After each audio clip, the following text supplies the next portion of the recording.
హైడ్రా పెట్టింది ఎందుకంటే పర్యావరణాన్ని పరిరక్షించడం కోసం, చెరువుల్ని కాపాడడం కోసం, నీటి వనరుల్ని రక్షించడం కోసం ఇట్లాంటి ముచ్చట్లన్నీ చెప్పారు కదా. కానీ నిజంగా నీటి వనరుల్ని రక్షించడానికా, ప్రభుత్వ భూముల్ని కాపాడడానికా, లేకుంటే వాటిని తెగ నమ్ముకోవడానికా అనే అనుమానాలు ఇప్పుడు బలపడుతున్నాయి. ఎందుకంటే 2 ఏళ్ల నుంచి హైడ్రా చేయని అరాచకం లేదు. బఫర్ జోన్లో ఇండ్లున్నాయని, FTLలో ఇండ్లున్నాయని ఇట్లా రకరకాల పేరుతో పేదల గుడిసెలన్నీ కూల్చేసిర్రు.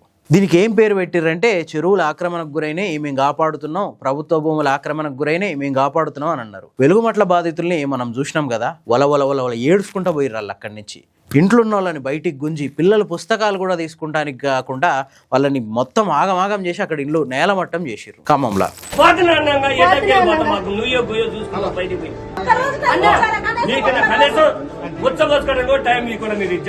కిటికీలు బీకుతున్నారు.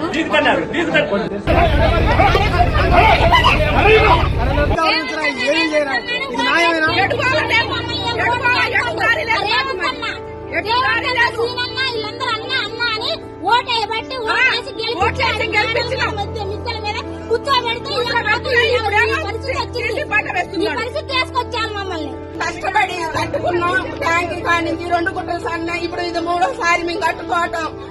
నెల నుంచి పనులు లేకోకుండా ఏం లేకోకుండా ఈయన సాయం చేస్తారని ఈయనకి డబ్బు లేకుండా ఓటెత్తి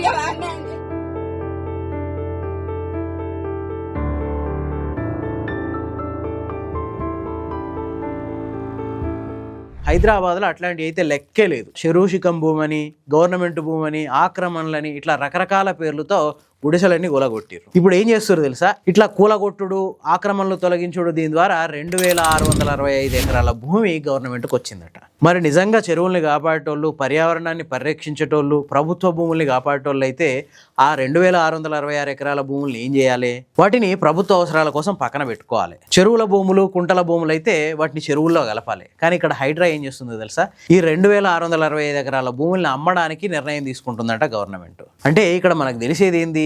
హైడ్రా అసలు ఉద్దేశం చెరువుల్ని బాగు చేయడం కాదు, ప్రభుత్వ భూముల్ని కాపాడడం కాదు. కేవలం వాటిని గుర్తించి వాటిల్లో నుంచి పేదల్ని ఖాళీ చేయించి వాటిని తీసుకొని గంపగుత్తగా పెద్దలకు అమ్ముకోవడం, రియల్ ఎస్టేట్ వ్యాపారులకు అమ్ముకోవడం. అంటే ఒక పక్క రియల్ ఎస్టేట్ వ్యాపారం. మరి ఇన్ని రోజులు హైడ్రాకు వత్తాసు పలికిన పెద్ద మనుషులు ఇప్పుడు అంతా ఏమంటారు? నిన్నమన్నటి దాకా హైడ్రా ఎవరన్నా ఏమన్నంటే కొద్దిమంది ఉరుకొచ్చేటోళ్ళు, చెరువుల్ని కాపాడొద్దా, ప్రభుత్వ భూముల్ని కాపాడొద్దా, అంతా ఆక్రమణదారులకు ఇచ్చేసేయాలన్నా, ఇట్లాంటి ముచ్చట్లు చెప్పేటోళ్ళు. మరి ఇప్పుడు ఏం చేస్తారు? ఈ 2665 ఎకరాల భూముల్ని గవర్నమెంట్ అమ్ముకుంటుంది. దీని ద్వారా ఏ విధంగా పర్యావరణాన్ని కాపాడినట్టు అయింది, ఏ విధంగా చెరువుల్ని కాపాడినట్టు అయింది, ఏ విధంగా ప్రభుత్వ భూముల్ని కాపాడినట్టు అయింది? పేదలు ఇండ్లు కట్టుకుంటే చెరువులు, కుంటలు, ప్రభుత్వ భూములు పాడైనట్టు. అదే ఆ భూముల్ని గవర్నమెంట్ తీసుకొని అమ్ముకుంటే పర్యావరణం బాగుపడ్డట్ట. ఇది కరెక్టేనా? ఈ హైడ్రా ఈ వ్యవహారం మీద మీ అభిప్రాయం ఏంటి? కామెంట్స్లో చెప్పండి.